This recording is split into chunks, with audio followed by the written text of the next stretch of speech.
নাহমাদু ওয়া নুসাল্লি আলা রাসূলিহিল করিম, আম্মা বাদ। আউযু বিল্লাহি মিনাশ শাইতানির রাজিম। বিসমিল্লাহির রহমানির রহিম।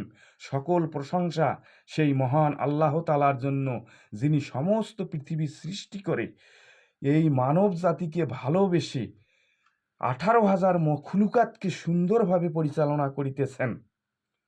অদক্ষ সরকারকে বাংলার জনসাধারণ মেনে নিবে না, তাই দক্ষতার সহিত কাজ করুন।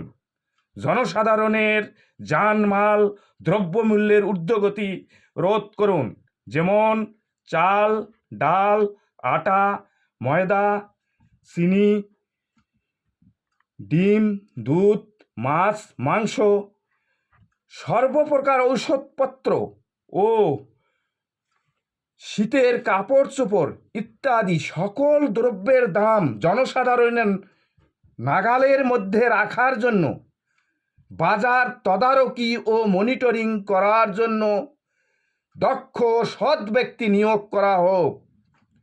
শেখ মুজিবের অতিরিক্ত বন্দনা পাঠ্য বই হতে বাদ দেওয়া হোক। সকল নেতাদের কথা পাঠ্য বইয়ে লিপিবদ্ধ করা হোক। সর্বপ্রকার অন্যায়, যেমন আয়নাঘর, পিলখানা হত্যা, শাপলা চত্বরে গণহত্যা ইত্যাদি সকল হত্যাকাণ্ডের বিচার এই বাংলার মাটিতে করা হোক।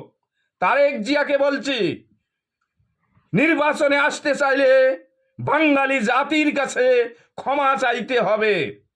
বিশ্ববাসী ও বাংলাদেশিদের কাছে আবেদন, আপনারা আন্তরিকভাবে দোয়া করবেন যেন আল্লাহ পাক আমার নেক নিয়াত পূর্ণ করেন।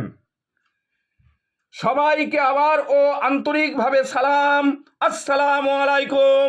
হিন্দু ভাইদের আদাব ও অন্যান্য জাতির প্রতি আন্তরিক ধন্যবাদ। সাদাকাল্লাহু তাআলা।